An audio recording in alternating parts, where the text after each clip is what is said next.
And now, a sneak peek at Velocity's new series, Iron Resurrection. I'm Joe Martin. I've been building cars and bikes since I was just a little kid. Here at Martin Brothers, we're always on the hunt for the next coolest project. That's where my wife Amanda and my buddy Shad come in. Look at all this stuff. Vans, cars, it's a picker stream. 5,000, throwing the surfboard, we got a deal. We come prepared. We bring cash in the trailer. Every time. We need to make a big statement. The only way to do that is with an awesome build. Oh, yeah. Straight frame, straight body. It's a good truck, man. What do you boys think? I said we rolled out in the middle of the floor and started getting after it. Get that small group of guys tight knit, and man, you can do anything. Pretty damn good doesn't even begin to describe it. We knock out the ugly and put in the cool. Package it up nice, serve it to America. That's customer service here at Martin Brothers. Iron Resurrection. New series Wednesday at 10. Only on Velocity. And now, a sneak peek at Velocity's new series, Iron Resurrection.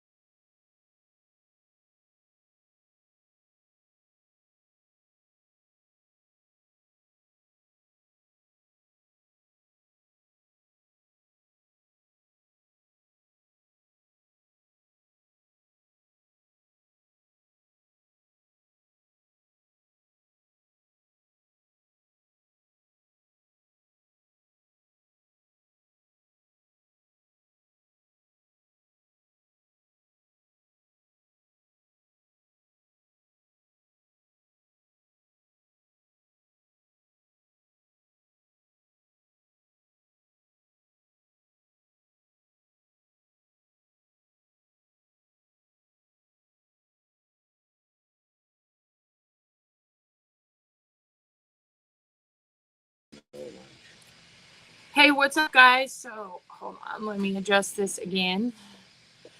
So, welcome to our Chopper History today, sponsored by Indian Motorcycles and Law Tigers.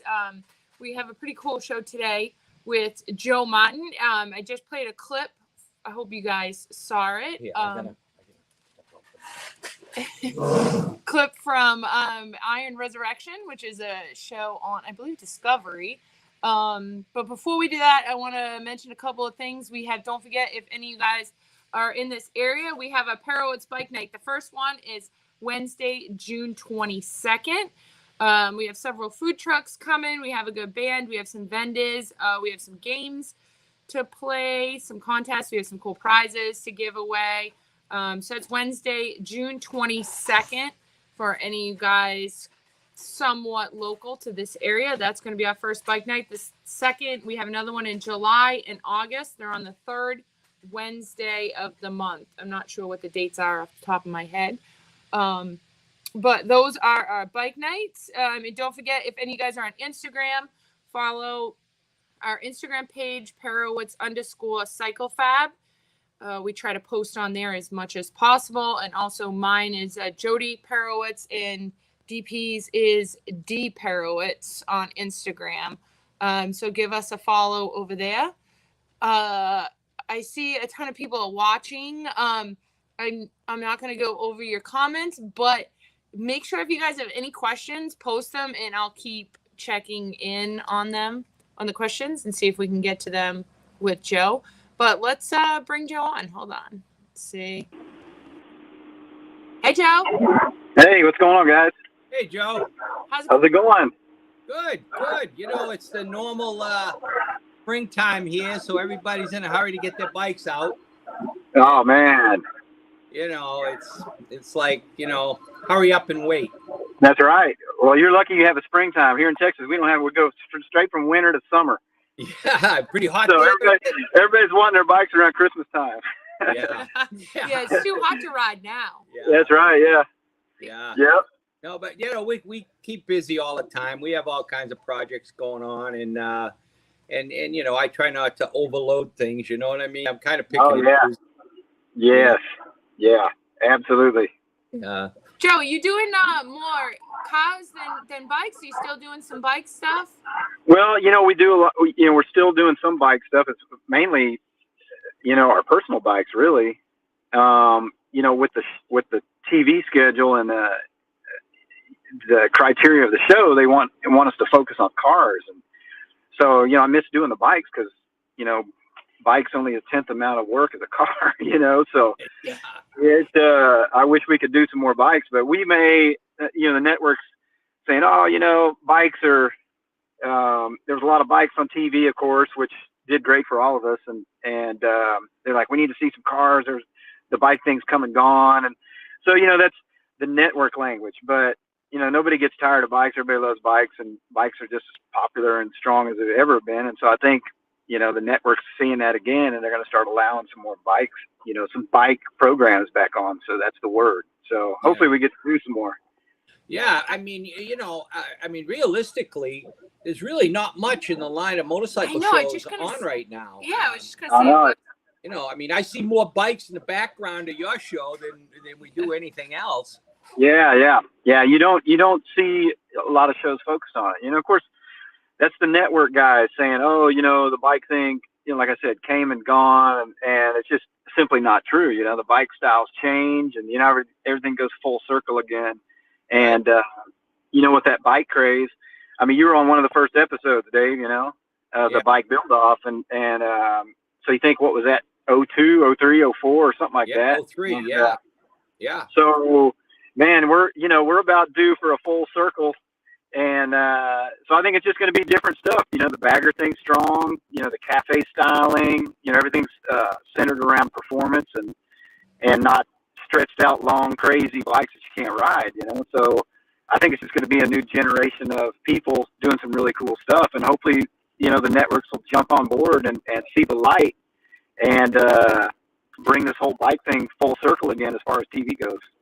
Yeah, we've had a couple of different production companies that have gotten in touch with us about, a bike show. But, Joe, the problem is they don't have a clue, about what's really going to be the focus of it all, And of course, back then, when we were doing it, I had 10 guys in a big shop, and you could do that kind of stuff. But now we've only got a few guys and me and Jody, and it's pretty tough to focus. And like when you're doing those cars, how many projects do you usually have going at one time as far as car projects?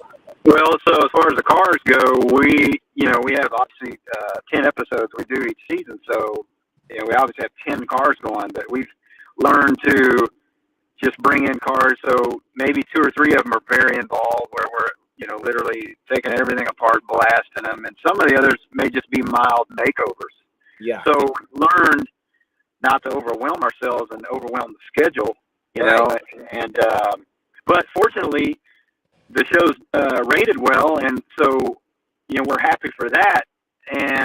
But it's given us a little bit of an advantage, because now this season we're doing split episodes where we're doing one car over 2 episodes, where it just doesn't kill us, So yeah, I was gonna say, is it tough to the bigger projects? Is it tough to get that all in one episode? 'Cause there must be a lot of cut.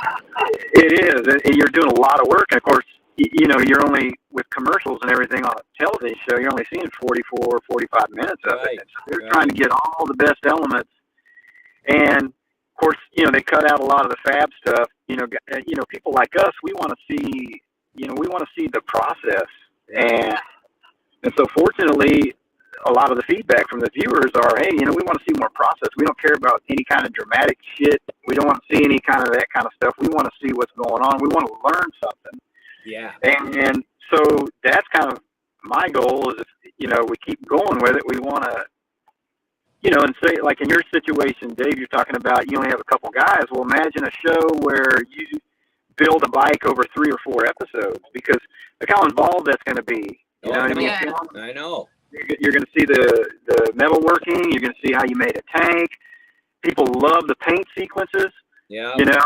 And it's so cool. Now, Jody's doing paint. You could just imagine how killer of a show that would make. Right. But it's just trying to get these networks on board. That's the tricky thing. And because, they have a formula where they think what people want to see, but this demographic, car and bike people, they want to learn something. They want to see, how's Dave hold his striping brush when he's outlining his flames? How's Jody airbrush this? How's the welder do this? What metalworking equipment are you using? You know, that's what we want to see. Yeah. Right, exactly. Yeah. If we wanted to see reality, we'd watch the Kardashians. Yeah. That's exactly it. So they're trying to make a formula where it's the Kardashians and it's the Orange County template, you know what I mean? And it's just it's not what people like us want to see. Yeah. And so I think they're slowly kind of learning that because the people watching are speaking out, you know, and so fortunately it's starting to move in our favor a little bit, you know? Yeah. Well, you know, the good thing about your show, and you know, it's not that I'm trying to blow smoke up your ass, but you know, you've got just enough comical stuff in there to make it interesting, but you're focused on what you're doing. You know? Yeah. And you know, Joe, when they see a guy like yourself that can do it all, I mean, you know, face it, there's not many guys out there that can do it all as far as metalwork, prep, the paint, the artwork. I mean, you know, face it, there's not many guys out there like that, you know.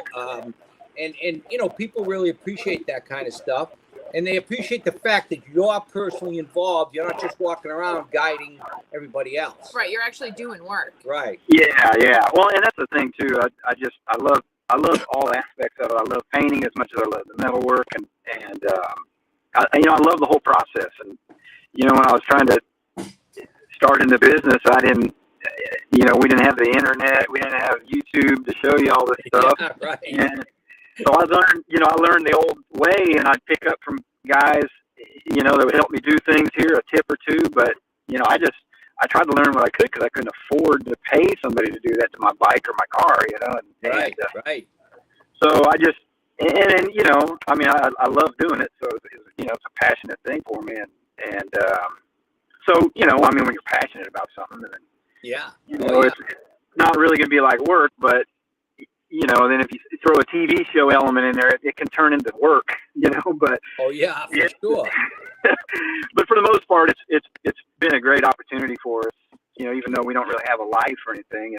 Yeah. I was just going to ask you know, I mean, like how much, so you do 10 episodes a season.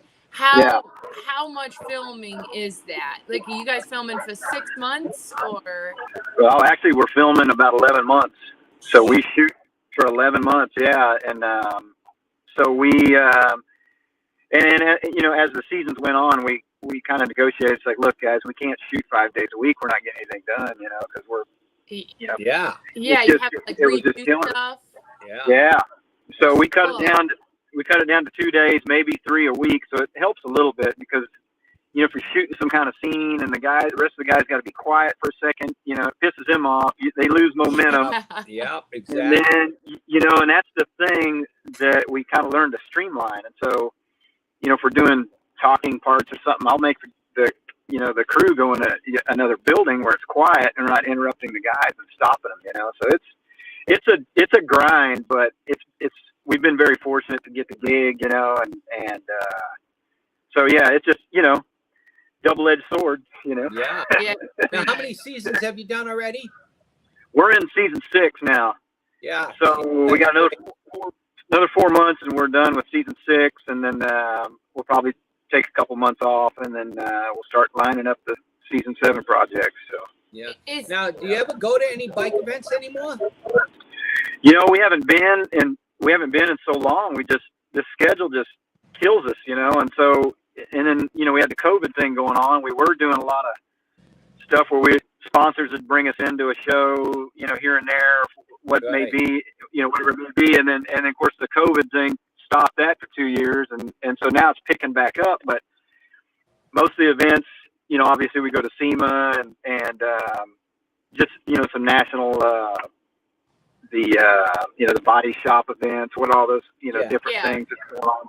So that kind of stuff. And, you know, our sponsors have been great to us, so we try to support them and that kind of deal. But it's really we haven't really been to bike events. You know, we just kind of go to the ones that the sponsors bring us in at, really. So kind of looking forward to doing some more of that stuff. Yeah, no, and you know, the thing is with the sponsors, I mean, it's part of the deal. You got to do it. Yeah, yeah, And, you know, of course, they're paying some of the bills. So that exactly. makes a difference. Yeah. Right. Exactly. So it's part of it, you know. So we get to, you know, Amanda and I, if we go to an event, it's kind of like a vacation for us because, you know, we get to see some cool cars and bikes and stuff when we're there. And but then, you know, we do the business end of things and Right. keep sponsors happy. And we're just fortunate that, you know, we have good sponsors and we can do it. So, yeah, it helps pay the bills. we can relate. All of our vacations revolve around motorcycles. Yeah, right. Yeah. You know, I mean, we do a lot of bike events. Yeah. All around the country, and I mean, it's a vacation, you know. I mean, Oh, yeah. we love it, you know. Yeah. It's got to be like Sturgis. I mean, we're in Sturgis for 7 days, and Yeah. I mean, we don't have a night that we can go out for dinner with somebody because we've got stuff Yeah. going on every day, every night. Yeah. But you know, that's not a bad thing. Yeah, exactly.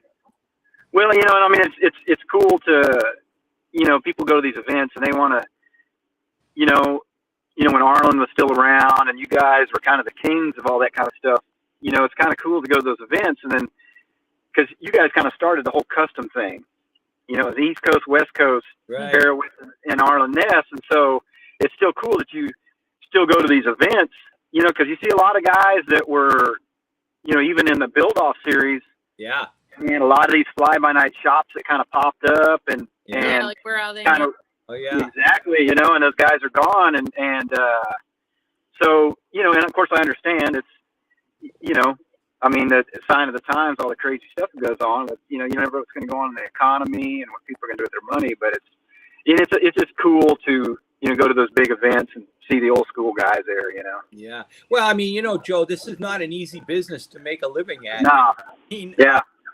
you got to have a lot going on, which Yeah. we're fortunate that we have a lot going on, not only in the shop, but, you Yeah. know, at events and sponsors and so Yeah. on. But, I mean, you stop and think about how many guys did the biker build-offs. There was I think something like 20 build-offs Yeah. altogether. Yeah. So Yeah. it would take 40 guys. How many of those 40 are still around? I mean, Right. not many. Yeah, as a matter of fact, you had on yesterday. He had on a button-down shirt from those people from Arizona, and I thought, Yeah. wow, those people dropped off. Yeah. I don't remember Yeah. what. They Yeah. but it's Yeah, Yeah. I mean, you know, it's, but you know, you're doing what you love. Yeah. And, you know, fortunately, you're able to make a living at it, and Yeah. Yeah. you know, I mean, I'm sure I look forward to going to work every day. You know, Yeah. Yeah. It's- Exactly. You know, it's what I want to do. You So- know, and I'm sure Yeah. it's the same with you. So, Joe, going back Yeah. to the TV thing, do you find that they want you to like do things that you're like, you got to either do it again or you don't want to do it that particular way because it's not what you do, like that? they always do Exactly. that, like, you know, that they want. Oh, yeah, that- they want you to be somebody you're not, but. Yeah, well, I mean, that happens all the time. It may be, you know, and of course, in the beginning, they would want to focus on some, you know, some stupid shit that would happen, you know. I mean, and they would Yeah, focus on that. yeah. Like, wait a minute, man, I'm not going to do that, you know. Or, you know, they would focus on. Of course, they'd be shooting, you know, if you're laying down a weld and your tungsten sticks to it, and you're trying, you know what I mean? Shit like, Yeah. you know what I mean? They're going to focus on that crap. And you know, you got, and then so now my crew now I'm just like, I'll do this, you know. I say, hey man, turn the camera, you know, we don't need to see that. So you know, I didn't want to focus on the stupid stuff, but I mean, they you know, there'll be things we do, you know, on the days off, because on the days off we really get things done, and they'll come in and it's like, oh man, you already built this or you already did this, man. What? Oh, we need to see that. What can we do? And then so I'm like, you know what? I got to make another one. You know, a lot of times the parts on these cars or bikes, there's two of them, you know? So I'm like, you know, look, right, I saved you guys one, I saved you one, so don't worry about it, you know? Yeah. Yeah. So, you know, I mean, we deal with a lot of that. We've kind of learned over the first couple of seasons, you know, how to streamline that stuff because, yeah, and they, you know, they want to showcase some of the stuff, and then if they miss it, and then, you know, you want them to see that too. You don't want to fill the TV show with a bunch of stupid crap. You don't want to, you know. Right. So it's a constant struggle, but we streamline it every day. It's a learning process every day. Yeah. When we were doing the build offs, it was the same thing. You make a half a tank, and then you make a complete one, and it's like we started the tank this morning, and here it is this afternoon, all done. That's it. And then you get the people too. People call you up. Hey, I know you built that car pretty fast. I want to build this. And we get emails, just crazy emails. Yeah. I need this thing done on my daughter's graduation. She graduates in 2.5 months. It's crazy. Yeah. Just crap like that because the TV makes it think we do. We can do it in a week. Right. Oh yeah. So it's pretty crazy, but yeah, I bet you get you did that car on TV in a week. I want mine done. That's it. Mine take 2 months. Yeah. That's it. And then when you're building a little part, people don't understand that it took you 8 or 10 hours to build this little bracket. You don't see that on TV. Yeah. Right. And and if they see that and the customer comes in and I'm going to do something like this, and then they price it out. It's like, well, why is it so expensive? It's like, well, it took that amount of time. That's the hourly rate. That's how much time it took. People don't understand that. And they see it on TV and they just think it's just this glazed over easy thing, Oh yeah. And it's the opposite, Yeah. So, absolutely. And what's your upholstery guy's name? Well, we got two here. We got Aaron and his crew, and I got another guy, Justin, that came in. And so originally we had Cato in here, Cato's Interiors. If you remember Cato and his first couple seasons, Cato does great work. Well, Cato, when he came to work here at my shop, he brought some guys in from Houston, came in. Aaron came in to work with him. And then Cato moved to Atlanta. His wife took a job at the CDC. And so they relocated. Well, those guys stayed. So Aaron pretty much started his own shop. And then Justin came in to help Aaron. And then Aaron ended up having his own shop. So we just got this big complex here, and I rent the buildings to these guys. So it's kind of nice, interior guys are few and far between. And so that's kind of one of the bottleneck things too, is waiting on interior. And even with two guys here, they're still struggling to keep up, but they do great work. And that's kind of who's running the show now here. Yeah, well, I had met Cato. I met him at the Cherokee rally a few years ago. Oh, okay, yeah. I talked to him a little bit. He came with Brian. Brian Fuller, yep. Yeah, Brian Fuller, right. Exactly. Yeah. And, Cato does great work, and he's working with Brian now. That's cool. Brian does killer work, and so, he's doing good. I think he'd like to be back in Texas, but we take him back, but I think now he's just booked under, so he can kind of work wherever he wants. Yeah.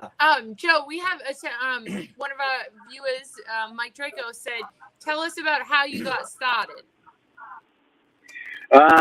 Started in general. Yeah. I guess. Yeah. Man, I always like drawing. So I get when I was a little kid, I just like drawing cars and motorcycles and guitars and guns and all that kind of stuff, so anyway, that's kind of where it started, just the drawing, and I got early teens, looking in the hot rod books and in the Easy Riders, and I tried to draw the pictures of those bikes and the paint shop, and that's where I remember some of the early Dave Fairwood stuff, and the old Easy Riders, but that must be the trash truck going by. I know, sorry. Anyway, Anyway, I just started drawing. So in my early teens, I started doing lettering on friends' cars and trucks. Somebody named their truck or car or something, and started with that stuff. Lettering, and then I ended up doing some race cars. Putting the NHRA numbers or something on there, and then I got a job at the Super Shops. If you guys remember that, the old speed shop, the chain, national chain. Yeah.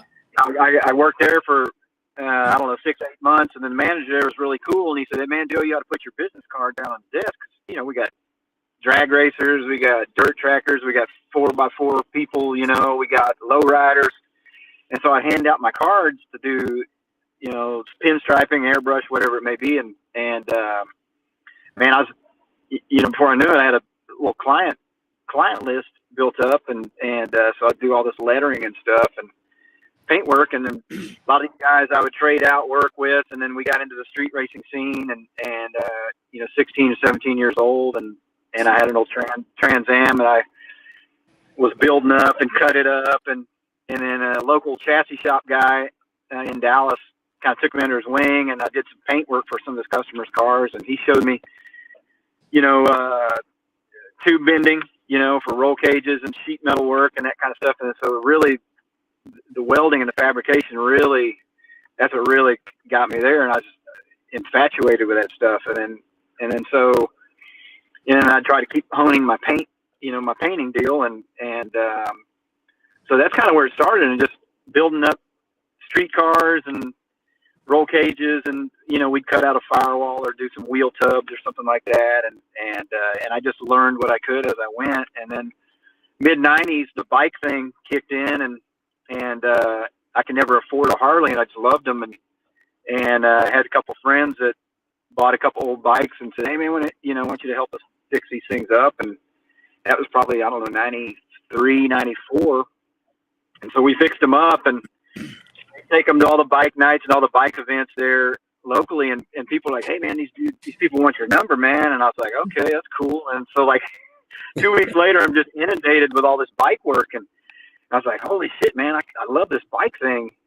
I can work on this big old car, or I can work on this badass bike, And so it was just that golden era, the mid-90s, when that bike thing just kicked in. And I just happened to be there, and in the Dallas area, there's really nobody doing necessarily any cool fab work. And there's just a huge market in Dallas. So, all the local Harley guys were having me do things. And, if I make a little sissy bar, or I cut up a tank, stretch a tank, whatever it may be, I was taking it all in that I could, and then bought my own bike frame and built a bike, and took it to the Easy Rider show. I think it was a 98, I think. I built my first bike, and then I can't remember what class I won, but it got in a magazine, man, and that, it just exploded from that point. And, and so it was just, a lot of fortunate things happened I was trying to put myself out there, and that's where the bike thing really kicked in strong. And meanwhile, I loved cars, and I always would, mainly work on my own cars, but focused on the bikes. The bike thing obviously was so strong, and that's kind of where it went. And then, obviously we developed the parts line for Martin Brothers. The pipes did great, and we started doing frames on our own. Then I subbed that out and couldn't, handle all that. And then, so we were just, little parts here and there that we were trying to sell, and so really the bike world was so good to me, it's still been great to us, and it gave us these opportunities to, obviously be on the Bike Build Off and the magazine, the Hot Bike guys and the Easy Rider guys have been great to me over the years, and featured my bikes and loyal to me, and so I'm grateful for those guys, and so it just kind of helped propel everything for us, and that's it's kind of in a nutshell, kind of how it went down, Yeah. So I have we have another question, Mike Woody. Who I actually was going to ask you this same question. What's your favorite build from the TV show? Or memorable build, let's say. Well, like the bike build off or the car show? No, the car show, the Iron Resurrection. Man. Well, we did a 36 Hudson truck that was pretty cool. Initially we didn't film it from start to finish because it was going to be such a long-winded project. There was no way I would finish it in one season, and so I worked on it over about 2.5 years. But then the producers said, "Hey, man, we should focus a little bit on this and show the outcome of it. It's pretty cool little truck." And so we did a 36 Hudson truck, and I pretty much made everything, made the fenders made the bed, and we chopped it and made the hood, and so that was the one where the customer really, you know, is a great guy. He let us really, you know, I mean, we kind of obviously built it like it was our own. He kind of let us use our own design cues and everything, and you know, obviously he financed it, and so that was a really cool opportunity, and that was a really cool, you know, you get few and far between. You get projects where the customer just has the money and doesn't really care what it costs, but it allows you to kind of, you know, we live vicariously. Yeah, Exactly. freedom. Yeah. Yeah, we couldn't afford to do that on our own, you know. Yeah. Boy, ain't that the truth, huh? Yeah. And so, but you know, there's been things like that, and then you know, that truck was a really cool one, and I did a '67 Nova that's actually my own car, and I just like. I might have a picture of that. Did Amanda? I think Amanda sent me as a she blue. might have sent it. Yeah, it was like a champagne color. Yeah, that one there. Yeah. Nice. Yeah, that's cool. That was a cool one. I love the 60. I love Novas, '67 Novas. That shot right there, I didn't have the hood finished on it, but they took finished photos of it anyway. But so yeah, I just, you know, I've got some cars of my own that, you know, I kind of build up when I have time. There's my Riviera right there, and but some of the, you know, we've got trying to think of some of the other ones. You know, most of them, there's one aspect of each project that you really like, you know, something that you might have executed with, you know, metal shaping or something like that. Each one of them has something cool that I like about it. But I get kind of, my attention span is when I get finished with them, I'm kind of done with them. I'm ready to start something new. Yeah, move on. Move on, you know, and then, because I would imagine you spend a lot of time on, you know, one particular car for a long time where you're like, all right, I'm ready for the next one. Yes, you do. Yeah, you kind of get burnt out, and but you know, a lot of times too, we'll work on them in stages. So we'll kind of come back to a car and we'll try to make headway on another project, and so it breaks it up a little bit. But you know, I mean, we enjoy it. You know, we got short attention spans. You're always wanting to do something new, you know, all the time. Absolutely. Yeah. By the time I get to the end of one project, I'm already anxious to get on to the next one. I know it, exactly. And that's a good thing. And if we weren't that way, we probably wouldn't be making any money, you know. Yeah. We'd wither away. So you know, I mean, we've been fortunate to be able to be creative and build all this cool stuff at somebody else's expense. Per se. Exactly. You know what I mean? Yeah, you know, I could never afford to build all these crazy bikes that we build. Yeah. But you know, and it works out great. You know, you get to try out all your new ideas. Yeah. And new techniques and you know, paint too. You know, and you know, I wanted to talk a little about paint. You know. If you're a bike builder or a car builder, probably the most problem time-wise is the painter. Yeah. Yeah. You know, so absolutely. We're pretty fortunate that, you know, you do it all in-house as we do. And, yes. You know, I can't tell you how many guys, you know, say, yeah, I'm waiting for the painter. He told me I'm not been 6. Yeah, and, you know. we actually we have one of our good buddies that comes in here all the time. He's here yesterday, and he's building a bike for Sturgis, and he just said that he's not going to get it done for Sturgis because the paint is dragging their feet. Yeah, I mean, you know. Oh, I know. Yeah. Yeah, he sends. You know, he's built quite a few bikes, and he likes to go to different painters. You know. And, you know, all real, you know, guys that, you know, really do a nice job, but, you know, it's the same old story, Joe, you know. There's, you know, it must be running in our blood, you know. I mean, but. Well, you're exactly right. And it's the painting for us, too, here is where everything bottlenecks, you know. And but you know how it is. Every project, you know, you can't. You don't know how many hours it's going to take, or you may run into this situation, you may run into this, or you may change a few things. And right. But just as far as the paint goes, there's really kind of no way to to determine how long it really is going to take. You can kind of guesstimate and all that kind of stuff, but man, they always go over and you know, I mean, with the quality of the painters nowadays and just everybody just keeps, you know, moving that bar up.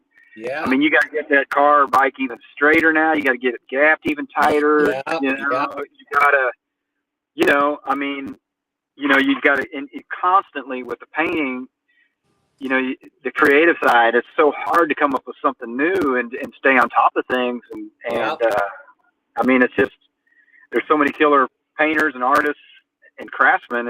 It's hard to stay on top of that. And usually, you know, it seems like the interior guys and the painters are the ones that are hardest to come by.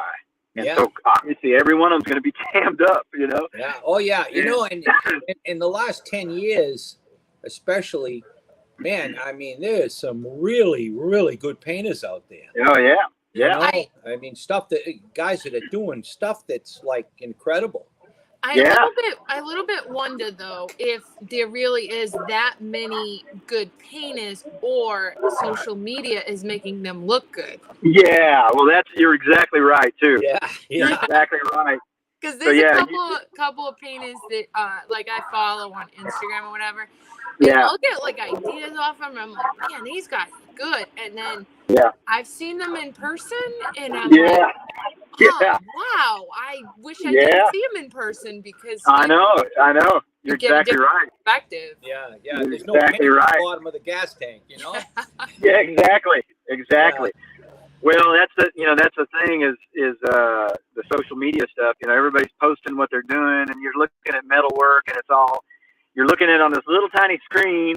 Yeah. You know, and the person takes all this time to metal finish it and make it all, you know, even and everything, and it's all lit up. But it's like, you know, I want to see that. You know, I want to see how many spatter welds are behind it, or how much Bondo's on it. Yeah. You know? I think that like you and DP even too is you guys are good at your jobs, at your occupations, at what you do because you didn't have social media. You had to make it good. You you're didn't exactly have right. because the only way people saw it was in person or even in a magazine. You know, they're taking real pictures. You know, Mike Rick is not going to put a filter on your picture to make it look good. You know, he wants it to look good right away. Whereas now you can fudge something so much on social media that you don't have to do a good job. Nobody's going to see the underside of it anyways. You're exactly right, and I mean, I'm kind of glad I came up. You know, like I was telling Dave yesterday, I'm an analog dude. I'm not a high tech, you know, where I get on here and surf around and try to, you know, and of course YouTube's got really cool things that, you know, you see all kinds of cool methods and everything. But I think, you know, if you just started out with having the latest, greatest power hammers and everything, you know, I mean, you're kind of missing something if you didn't start out with just old panel bag and beating it, you know, the old school way, you know, and starting from, you know, and starting the old school ways and learning those ways and then graduating up to that stuff. I think you have more of appreciation and you have more of a, you know, if you're just starting out with all the latest, greatest equipment, it's going to limit you. It's going to limit you in a way, you know, because you're depending on this equipment and this tooling and all this stuff to make you look great. And the primers now that fill in bad body work and all this kind of stuff, you know, and so, I mean, I'm kind of glad I came up when I did because I learned from the old school guys and you know, I think you just have a little more appreciation for it. Yeah. You know, I mean, when I started out, it was just an old Lincoln arc welder, you know, the old tombstone arc welder. And, you know, we would cut frames out and I mean, you know, eyeball them and I can't even begin to tell you how many of them we did back in the day, you know, and just, you know, get the old arc welder. Oh, yeah. You know, I mean, nobody had a TIG. Yep. Man, TIG welder was just unheard of. Exactly. Yeah. I know it. It's crazy. And it's amazing what was done back in the day. And, you know, and even that stuff now will still hold its own against the modern stuff now, you know, and it's just, you're more creative and you had to use your hands more. but it just made you more creative. You didn't have to lean on all this fancy equipment and primers and all this crazy stuff to make you look good, and just made you work harder because you had to, you know? Yeah. Oh yeah. Right. Exactly. You know, in the Bike of Build Off era, you know, everybody wanted to give you free stuff, you know, whether it was the parts to build the bikes or the equipment. Yep. Now, I mean, I had equipment companies reaching out to me, and, you know, they're giving me stuff I didn't even know how to use, you know, like, here, you need this and you need this. And this. And it was great. Yeah. You know, I still have most of that equipment that, you know, we got from the Bike of Build Off days. But, you know, if that didn't happen and we didn't get all that stuff for free, I probably wouldn't have that kind of stuff, you know? Oh, right. Exactly. Yeah. And that was one of the benefits too of, you know, these companies stepped up and gave us all this gear, and you know, even today we get a lot of gear from these companies, and you know, free stuff to me is the world, you know. I mean, that's like gold to me. Absolutely. And but at the same time, it's kind of nice because it kind of forces you to consider. It's like, hey, let me figure out how to use this equipment, and you know, you just hone your skills that much better, and so yeah, we definitely love our equipment and our sponsors that have helped us out with that stuff. That's for damn sure. Yeah, you know, we were talking earlier about you know, watching these different TV shows and looking in the background. That's one of the big things. I love to look at the equipment they have in the background. You know. Yeah, me too. I'm the same way. Yeah, I'm the same way. I love looking at all the stuff and all the projects sitting there in the background. That's what I do. I'm over there freezing stuff and freezing the picture and looking at it, and like, what the hell they got going on in the background back here? You know? Right, exactly. Same way, yeah. Now, are most of your projects pre-sold? I'm sorry, say again, Dave. You're breaking up there. Are most of your projects pre-sold? You know, the cars you're building stuff. They pretty much customers that are. Yeah. Most of them are customer projects. So.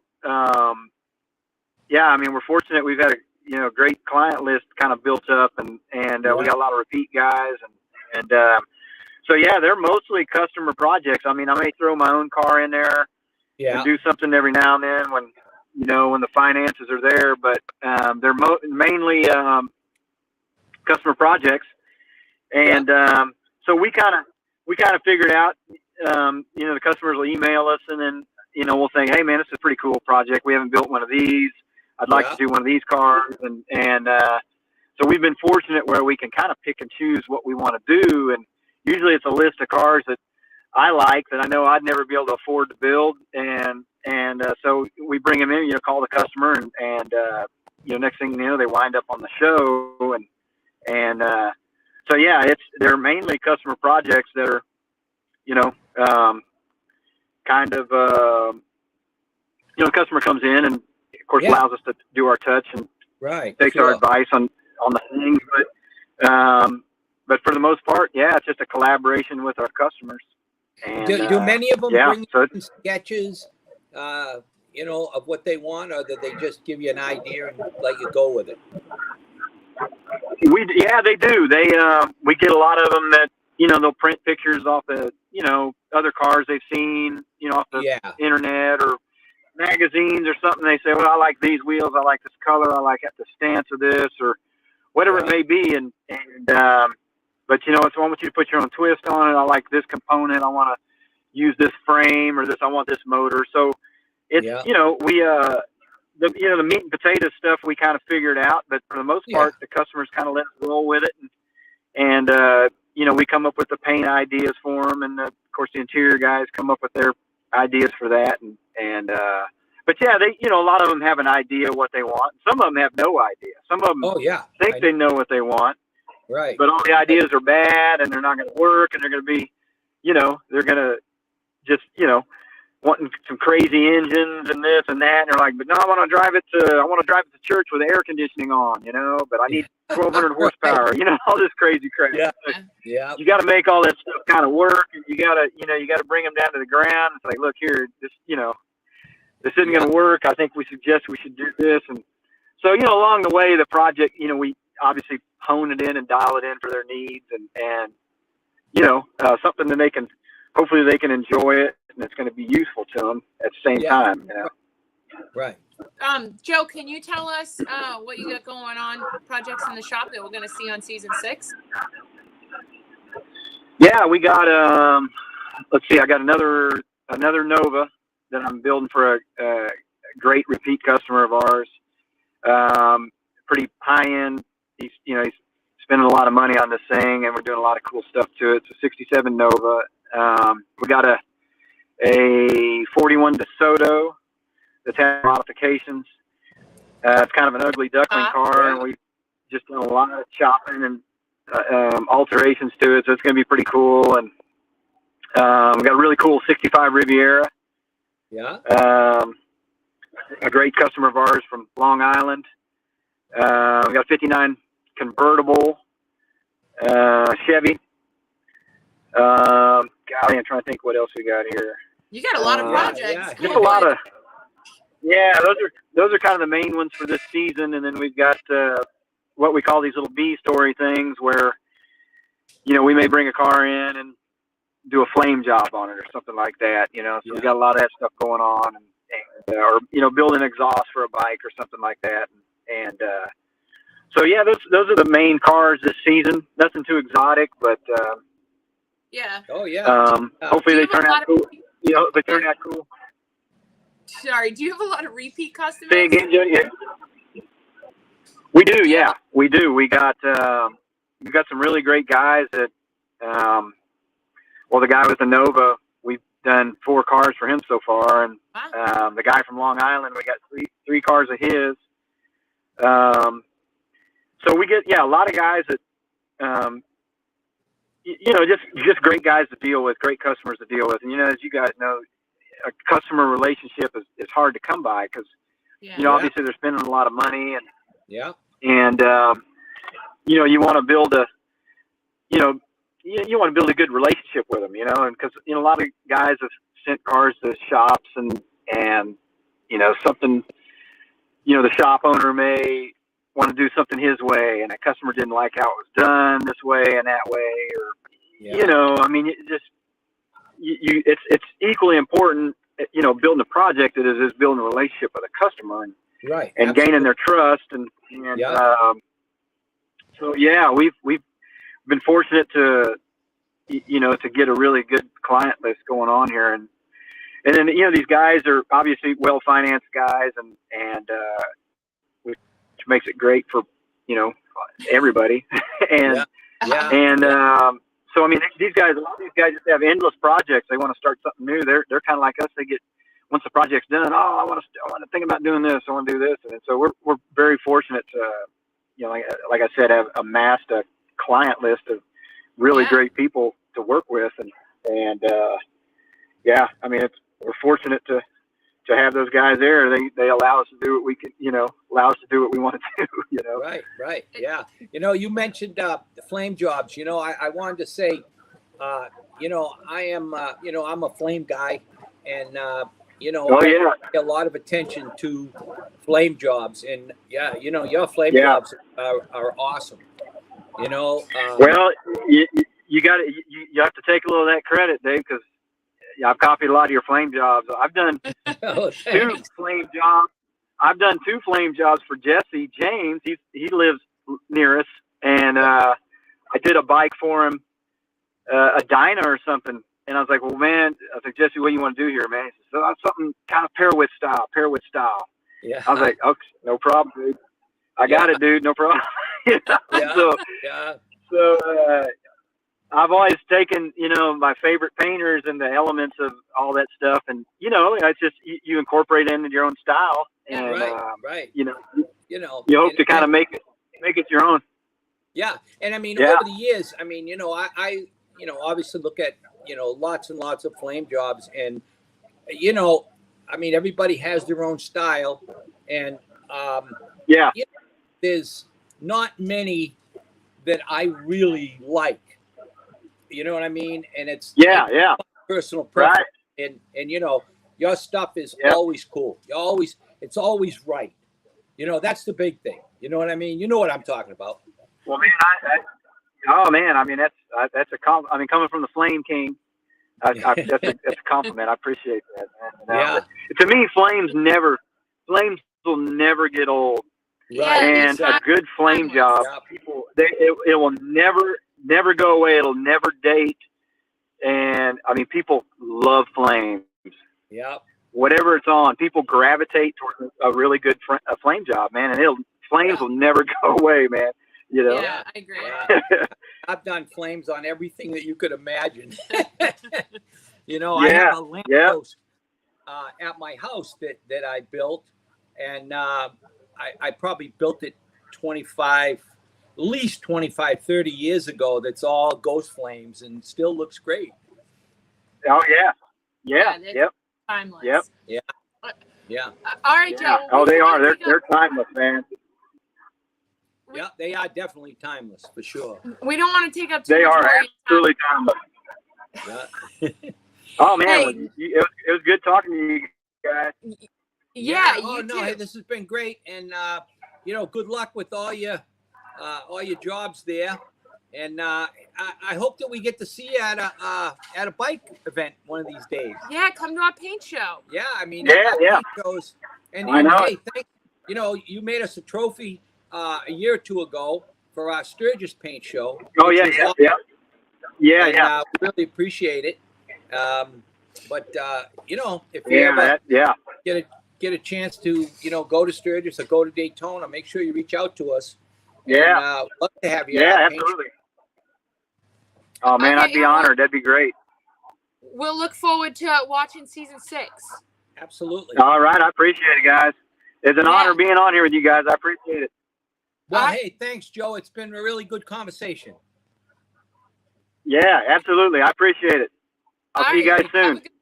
Have a good afternoon. Okay. Okay. All right, you too. See you guys. Bye, Joe. All right, guys. So that was our show today with Joe Martin. Make sure you guys like, comment, share our videos so that we can keep doing these. Chopper History is brought to you by Indian Motorcycles and Law Tigers. Big shout out to both of them so that we can keep doing this and keep bringing you guys people in this industry and stories in motorcycling history. If you guys have any suggestions, give us send us a message or a comment. Don't forget, Perowitz Bike Night is Wednesday, June 22nd here at our shop in Halifax. So if you guys are local or even in the New England area, want to come on down, the first one is Wednesday, June 22nd. I also want to shout out to the High Seas Rally, which is October 29th to November 5th. We will be on that cruise. And next week, we're going to have the cruise director Yeah. on here talking about the cruise because they got some really cool stuff lined up. It should be a really good time. If any of you guys are thinking about going on a cruise, this is in the end of October, beginning of November. But I guess that's it for our show today. Do you got anything else to add, Dad? No, everything is good, and we'll be looking forward to seeing you next week. And like I say, we'll be talking about the High Seas Cruise. Yeah. All right, guys. Thanks for tuning in. We'll catch you next week. See ya.